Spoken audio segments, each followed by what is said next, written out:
Bismillahirrahmanirrahim. Assalamualaikum warahmatullahi wabarakatuh. Waalaikumsalam warahmatullahi wabarakatuh. Oke, sebelumnya selamat sore teman-teman sekalian. Sore. Dalam beberapa waktu ke depan, saya Fikran Fatina Hilaya Namadullah akan mengajak kawan-kawan sekalian untuk dapat bisa berbincang-bincang kaitan daripada apa yang menjadi hukum lingkungan dan apa keterkaitan kita sebagai manusia dengan lingkungan. Saya Fikran Fatina Hilaya Namadullah dengan NIM 233011032, mahasiswa semester 4 Fakultas Hukum Universitas Muhammadiyah Sukabumi, akan berupaya untuk memenuhi penugasan UTS yang diberikan oleh dosen pengampu hukum lingkungan Ibu Eriska Pinglita Dwi Putri SHMH. Karena itu, untuk membuka daripada diskusi ini, kita serahkan kepada kawan-kawan untuk memperkenalkan dirinya masing-masing. Baik, beri saya dulu ya. Siap. Perkenalkan, nama saya Muhammad Abdul Nasir dengan NIM 24320111024. Saya mahasiswa semester 2 dari Fakultas Hukum Universitas Muhammadiyah Sukabumi. Baik teman-teman, selamat sore juga. Jadi perkenalkan, nama saya Muhammad Rapli dengan nomor NIM 24320111010 dari program studi ilmu hukum Universitas Muhammadiyah Sukabumi. Saya semester 2 sekarang. Nah, jadi sebelum kita berbincang-bincang terlebih dahulu ya, saya akan mempertanyakan satu pertanyaan dari materi kali ini. Jadi apa sih menurut kalian daripada pengertian hukum itu sendiri, lingkungan itu sendiri? Mungkin boleh dari Pak Fikran. Oke, menurutku secara terperinci lingkungan ini dapat terbagi menjadi dua, yaitu lingkungan biotik dan lingkungan abiotik. Lingkungan biotik itu yang mana terdapat di dalamnya seperti yang kita ketahui, kita sebagai manusia, tumbuhan, hewan, virus, bahkan bakteri sekalipun itu termasuk pada lingkungan biotik gitu kan. Dan ada juga berbicara lingkungan abiotik. Lingkungan abiotik di sini itu adalah benda-benda mati yang memang ada di lingkungan sekitar kita, seperti udara, air, batu, tanah, dan lain sebagainya. Mungkin secara merinci dan singkatnya seperti itu, lingkungan terbagi menjadi dua. Oke, bagus sekali jawaban dari Fikran. Terus dari Nasir ini gimana terkaitan lingkungan ini? Bagi saya, lingkungan adalah segala sesuatu yang ada di sekitar kita. Iya. Baik itu benda mati maupun makhluk hidup, mempengaruhi kehidupan dan aktivitas manusia. Lingkungan terdiri dari beberapa komponen. Bagi saya yaitu terbagi menjadi tiga. Yang pertama lingkungan alam, termasuk udara, air, tanah, dan ekosistem yang ada di dalamnya seperti hutan, laut, dan pegunungan. Nah, yang kedua adalah lingkungan buatan, termasuk bangunan, jalan, dan infrastruktur lainnya yang dibuat oleh manusia. Nah, yang ketiga adalah lingkungan sosial, termasuk masyarakat, budaya, dan interaksi sosial yang ada di sekitar kita. Itu lingkungan menurut saya. Ini kan berbicara soal lingkungan ya, tadi sudah dijelaskan oleh kalian juga bahwasanya lingkungan ini sangat penting kayaknya buat kehidupan kita sehari-hari, terutama makhluk bumi yang ada di muka bumi ini. Nah, jadi saya akan mempertanyakan apa sih keterkaitan antara manusia dengan lingkungan ini. Soalnya kan tadi dijelaskan bahwasannya lingkungan ini penting lah untuk kehidupan makhluk di muka bumi ini. Mungkin dari Pak Fikran ada sedikit pendapat untuk keterkaitan ini. Keterkaitan, menurutku keterkaitan antara kita sebagai manusia dengan lingkungan alam khususnya itu adalah sebuah kesatuan yang memang tidak bisa dipisahkan. Karena saya kira kita dapat bisa memahami bahwasannya lingkungan ataupun alam sekitar akan bisa hidup tetap ada ketika tidak ada manusia. Namun berbeda halnya gitu kan, berbanding terbalik. Manusia ketika tidak ada alam sekitar gitu kan, ataupun lingkungan alam yang memang lestari, saya kira akan cukup kesulitan gitu kan. Berbicara hal yang fundamental saja gitu kan, tentang kebutuhan manusia akan oksigen, kita bisa ketahui bersama bahwasannya lingkungan alam adalah faktor utama gitu kan, yang dapat bisa menghasilkan oksigen. Karena itu keterkaitannya itu memang sangat erat gitu kan, satu kesatuan yang tidak bisa dipisahkan. Mungkin sederhananya seperti itu sih. Mungkin ada dari Pak Nasir ini untuk menambahkan. Baik, ya sedikit saya tambahkan ya. Manusia itu bagian dari ekosistem yang ada di lingkungan itu sendiri, yang dimana manusia adalah peran yang mengelola lingkungan itu sendiri. Karena keterkaitan antara manusia dan makhluk hidup yang ada di dalamnya itu benar-benar sangat terikat, yang dimana manusia membutuhkan ekosistem lain yang ada di dalamnya, termasuk air, bumi, udara. Nah, itu juga sebenarnya menjadi kebutuhan manusia itu sendiri. Nah, yang menjadi permasalahannya sekarang, manusia itu tidak baiklah dalam mengelola lingkungan. Nah, seperti itu. Jadi untuk kesimpulannya, kiranya ya manusia ini sangat bergantung gitu kan, pada lingkungan dalam semua aspek kehidupan. Jika lingkungan ini rusak, maka otomatis manusia pun akan ikut terdampak.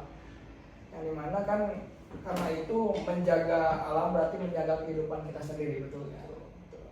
Nah, ini kan tadi berbicara soal keterkaitannya. Nah, kita sekarang berbicara soal dampaknya. Apa sih yang menjadi dampak gitu kan ketika manusia ini atau makhluk bumi kita gitu kan, terutama kalau misalnya tidak menjaga lingkungan ini, apakah ada dampak gitu kan dari tidak bisa menjaga lingkungan di sini? Mungkin dari pemikiran atau Nasir dulu ya. Silakan juga. Boleh.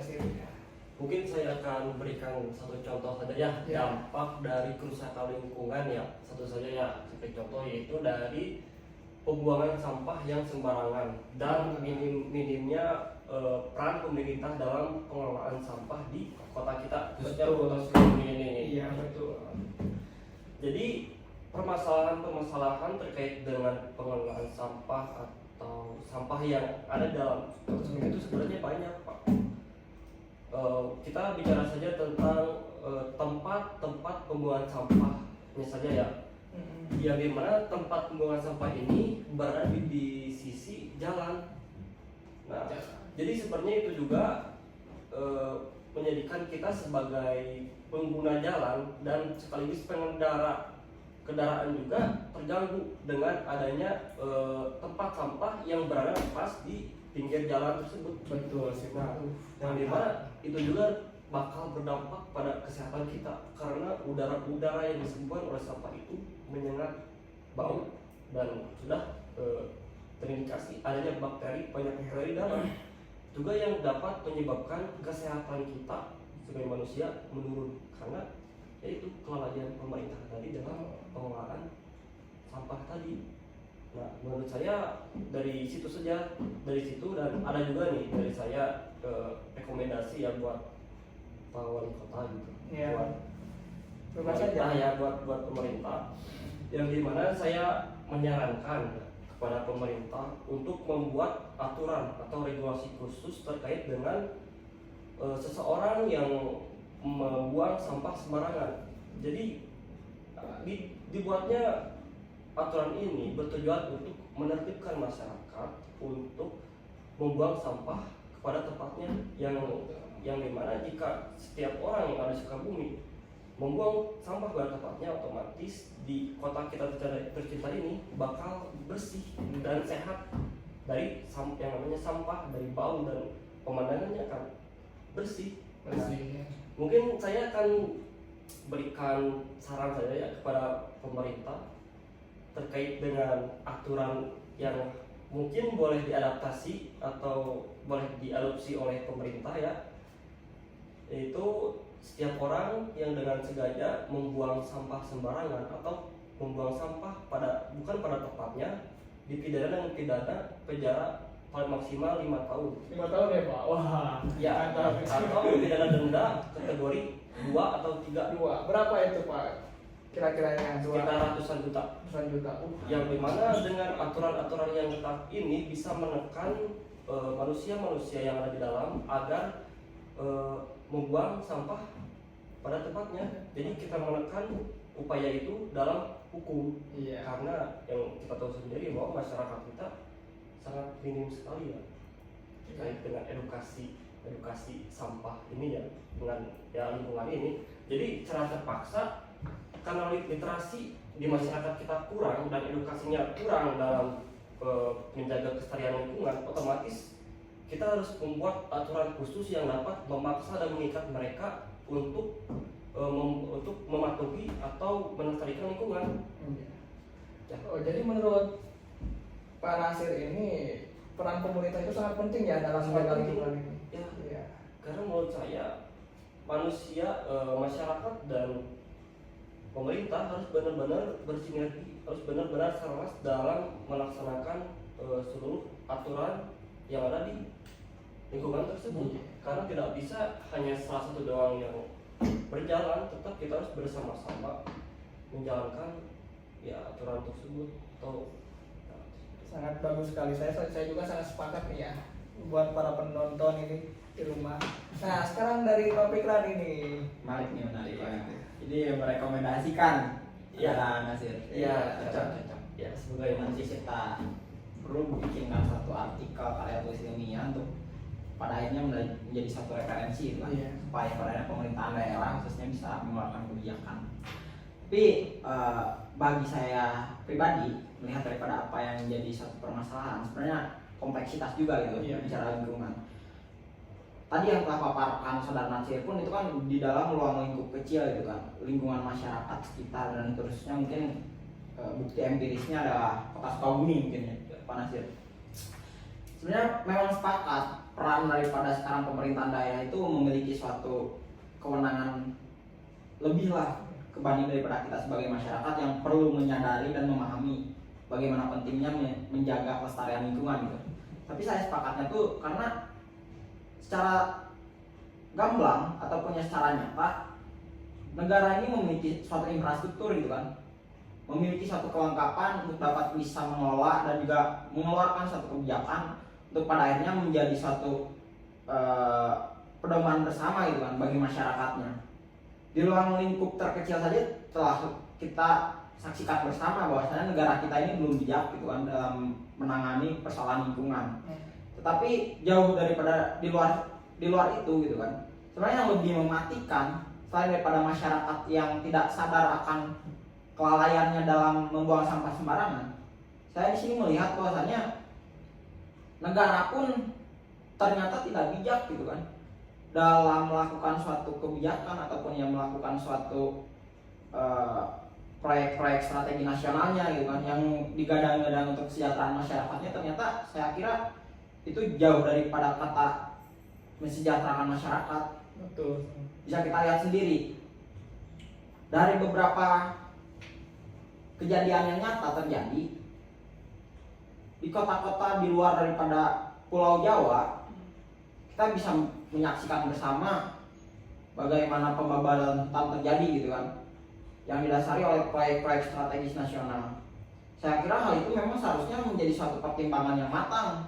Tidak hanya berpikir pengorientasiannya itu entah itu hilirisasi ataupun yang untuk mengutamakan kesejahteraan masyarakat.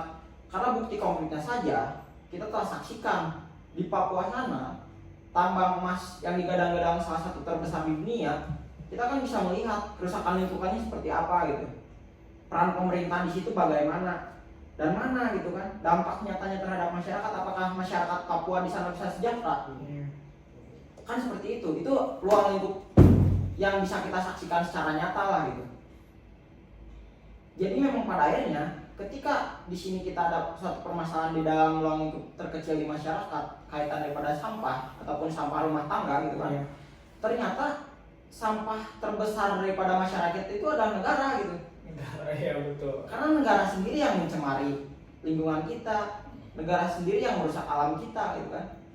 Sehingga pada akhirnya sebenarnya yang memahami daripada pengelolaan alam itu adalah ruang lingkup masyarakat terdekat gitu kan, terusnya masyarakat adat. Kita ambil contoh, semisalkan di masyarakat Baduy gitu kan, masyarakat adat yang masih kental di Pulau Jawa, mereka memahami kesakralan daripada alam itu sendiri gitu kan, sehingga padanya pelestarian alam itu bisa kita yakini ada sebuah hal yang absolut tidak bisa dibantah gitu. Seperti masyarakat Baduy meyakini ketika masyarakatnya atau warganya merusak alam, mereka mempercayai roh-roh daripada hutan itu akan turun gitu kan, dan juga mengganggu daripada kestabilan ataupun kesehatan daripada masyarakat. Itu secara prinsip yang dibawa karena kesakralannya gitu. Tapi secara prinsip logikanya memang betul ketika alam yang menjadi suatu hal fundamental bagi manusia gitu kan, yang bisa memproduksi oksigen untuk manusia dicemari, maka memang pada akhirnya manusia itu sendiri yang akan mendapatkan dampaknya gitu. Betul. Itu secara sederhananya bisa kita lihat ketidaksadaran pemerintah gitu kan, yang terbutakan oleh satu kepentingan sehingga mereka tidak menyadari sebenarnya dalam pengelolaan lingkungan alam itu seharusnya kita bisa mempercayai kepada masyarakat adat gitu. Entah kita memberikan satu kebijakan dalam pengelolaan lingkungan itu, kita tidak usahlah berbicara lagi pengelolaan dengan Taman Nasional, Kementerian Lingkungan Hidup, saya kira itu persetan semua gitu. Iya. Karena memang dampaknya tidak ada. Indonesia digadang-gadang sebagai hutan terbesar kedua gitu kan setelah Brazil sedunia. Tetapi bahkan pemerintahnya saja tidak menyadari itu. Hilirisasi terus dilakukan, pengobatan hutan yang katanya untuk proyek food estate gitu kan, proyek-proyek sekarang kayak kelapa sawit, pertambangan dan sebagainya, itu memang pada akhirnya ada bentuk keserakahan dan ketamakan daripada manusia sendiri gitu kan, yang memang pemerintahnya itu tidak bisa menyadari akan hal itu. Saya kira itu sih yang dampaknya menjadi suatu permasalahan besar lingkungan di negara kita. Betul sih Pak. Jadi menurut saya ya, yang setelah saya tadi dapat dari pemikiran sama Bung Nasir ini bisa menyimpulkan bahwasannya aktivitas manusia itu berdampak positif jika dilakukan dengan bijak. Namun di sini bisa juga merusak jika tidak memperhatikan keseimbangan alam. Oleh karena itu kita harus mulai lebih peduli dan bertanggung jawab ya. Tanggung jawab terhadap lingkungan agar bumi kita tetap menjadi tempat yang layak dihuni bagi generasi yang akan datang. Nah, jadi berbicara soal pengelolaan lingkungan ya, terutama sampah ini, kan ada yang disebutkan ya sampah plastik gitu kan. Soalnya kan manusia juga tidak bisa jauh nih dari penggunaan sampah plastik ini, seperti botol minuman, sekarang kantong belanjaan. Saya pernah dengar juga bahwasannya peruraian antara si sampah plastik ini bisa sampai ke beribuan tahun gitu kan, ribuan tahun untuk bisa menghilangkan sampah plastik ini.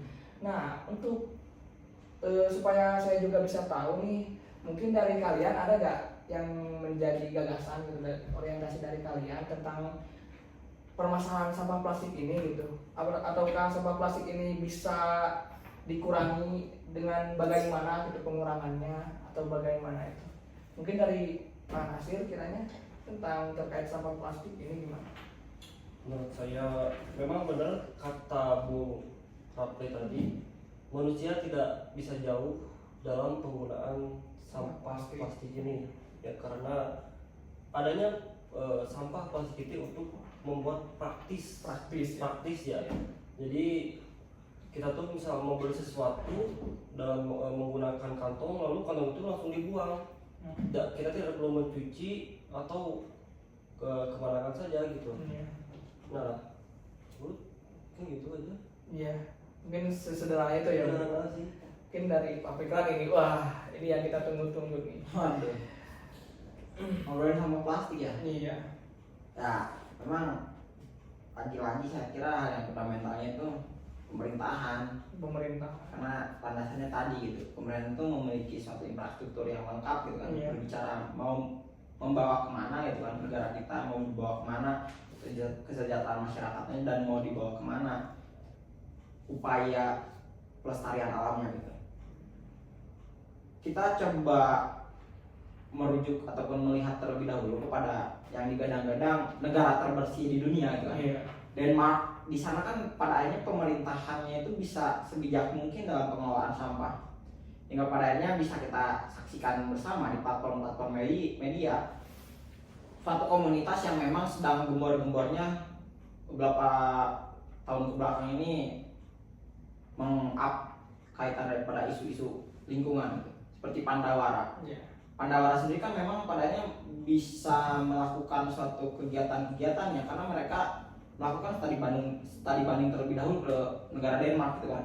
Dari bentuk pengelolaannya, bahkan di Denmark sana berbicara sampah, berbicara daripada bahan plastik, mereka bisa mengubah si sampah yang asalnya benda yang memang terbuang menjadi suatu tenaga listrik. Di situ kan sehingga dapat menjadi suatu kemanfaatan gitu kan. Sampah yang dihasilkan itu bukan menjadi suatu barang yang sia-sia gitu. Nah saya kira memang saya tidak percaya gitu ketika sekarang masyarakatnya tidak menyadari akan hal itu. Cuman saya kira memang tidak ada upaya, tidak ada ikhtiar yang lebih bagi pemerintahan untuk bisa mencapai tahap situ gitu. Karena pasti orientasi yang saya lihat dalam kebijakan-kebijakan sekarang ini kan lebih berbau transaksional gitu kan. Apa yang menguntungkan maka itu yang dilakukan.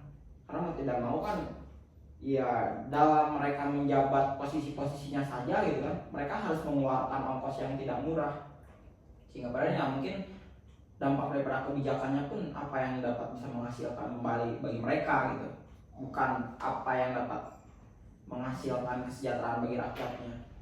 Itu sih kayak saya kira ya dalam pengelolaan sampah plastik kita harus banyak-banyak belajar. Namun sekarang kan di Indonesia pun sedikit-sedikit sudah mulai ada itu, berbicara sekarang di daerah Jawa merubah sampah-sampah plastik menjadi suatu bahan yang bernilai finansial, yang bernilai angka. Itu kan suatu terobosan yang luar biasa juga, dan seharusnya ketika masyarakat dengan swadayanya bisa menyadari akan hal itu, pemerintahan di situ harus lebih maju gitu kan, harus lebih unggul dalam ya melakukan suatu kebijakan. Masyarakatnya saja yang tidak terfasilitasi dengan lengkap gitu kan oleh alat-alat yang dimiliki oleh negara bisa melakukan hal itu. Masa negara saja yang memiliki alat itu semua tidak bisa gitu. Apakah memang pada akhirnya masyarakat sekarang tidak membutuhkan lagi negara? Karena sepertinya jikalau asumsi itu menjadi asumsi yang liar gitu kan jika kita kemukakan. Itu sih. Jadi solusi pertama sih yang untuk mengurangi sampah plastik ini desak pemerintah kali ya. Desak pemerintah untuk mengambil gitu kan, mengambil regulasi dan solusinya gitu. Bukan hanya kompani semata, betul gak? Kompani-kompani, tapi kebuktiannya nggak ada. Itu untuk pemerintah. Nah ini nih kiranya yang kita tunggu-tunggu. Jadi kan tadi kita sudah berbicara soal pengertian dari lingkungan kan, terus peran manusia dalam menjaga lingkungan ini.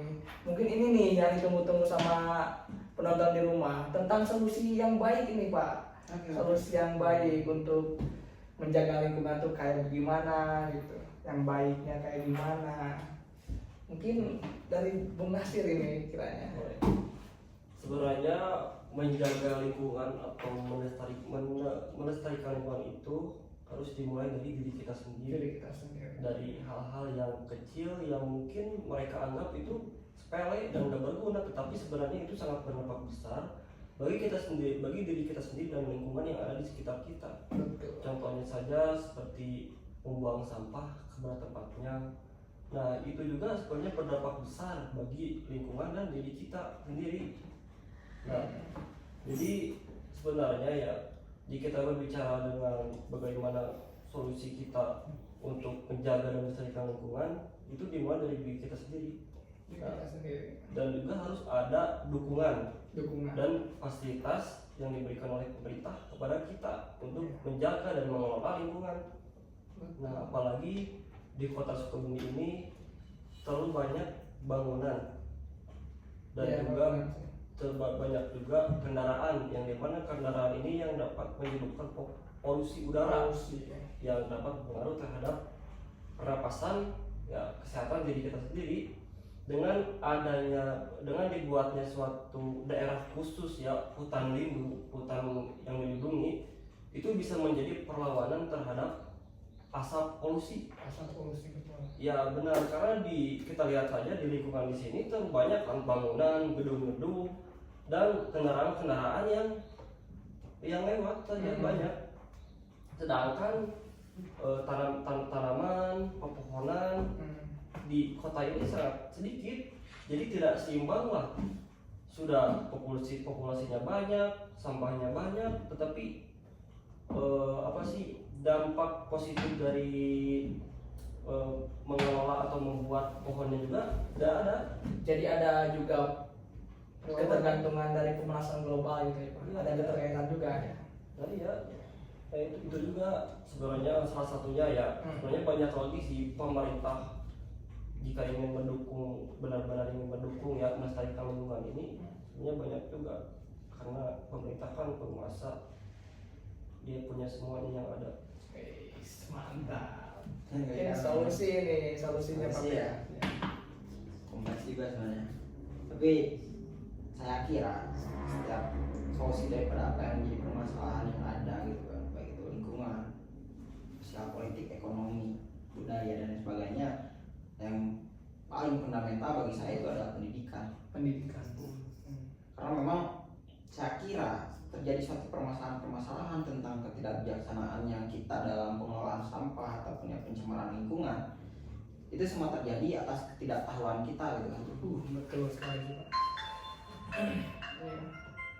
Ketidaktahuan kita terhadap apa yang menjadi hal fundamental yang dimiliki oleh lingkungan alam gitu, dan apa kaitannya dengan hidup manusia itu, baik itu jangka pendek bahkan jangka panjang untuk anak cucu kita gitu. Dan berbicara pendidikan pun saya kira masih sedikit rumit juga gitu kan. Bagaimana pendidikan seperti apa yang pada akhirnya kita dapat bisa menemukan apa yang menjadi solusi konkretnya gitu. Tapi lagi-lagi hal yang kita diskusikan tadi sebenarnya itu kan telah menjadi satu gambaran kecilnya gitu kan, gambaran kecil untuk dapat bisa menunjang sesuatu yang besar dan bisa menghasilkan apa yang menjadi kebijakan, sehingga pada akhirnya permasalahan lingkungan di sekitar kita ini dapat terjawab gitu. Tantangan-tantangan daripada apa yang menjadi perkembangan teknologi, tantangan-tantangan apa yang menjadi perkembangan zaman, dan juga banyaknya sekarang kayak ya manusia yang lahir gitu kan, itu kan menjadi satu permasalahan rumit juga gitu. Dan saya kira solusi konkretnya itu kita bagaimana caranya bisa sadar terhadap apa yang menjadi pendidikan, sehingga pendidikan itu sendirilah yang dapat bisa menjawab gitu kan apa yang menjadi tantangan khususnya itu tantangan lingkungan alam. Itu sih menurutku. Jadi ada sedikit sebelum kita akhiri ya bincang-bincang kita, udah lama juga tadi kisaran 20 menit. Ada kan? Ada kan? Ya, masih ada dulu ya. Oh ya Pak, boleh. Jadi ada sedikit kata-kata gitu kan. Jadi kita tidak bisa kembali ke masa lalu untuk memperbaiki semua kerusakan, tapi kita bisa mencegah kerusakan yang lebih parah dimulai pada hari ini. Terutama kan krisis sampah plastik bukan tanggung jawab satu orang saja, tetapi kita semua, betul ya Pak? Gitu. Tapi kalau kita terus mengabaikan, terus membuang plastik sembarangan, terus menutup mata gitu untuk tidak memperdulikan hal itu, apa samanya kita dengan hewan gitu. Ya mungkin itu ya sedikit pembahasan dari saya dan juga pertanyaan-pertanyaan dari saya gitu untuk memenuhi daripada tugas Miss Eriska Gelalita Dwi Putri SHMH. Mungkin kita pamit undur diri gitu. Terima kasih atas perhatiannya, kurang dan lebihnya kami mohon maaf. Saya Muhammad Rakli. Dan saya Fran Fatina Madula. Dan saya Muhammad Agung Kasir. Izin pamit undur diri. Wabillahi taufiq wal hidayah. Wassalamualaikum warahmatullahi wabarakatuh.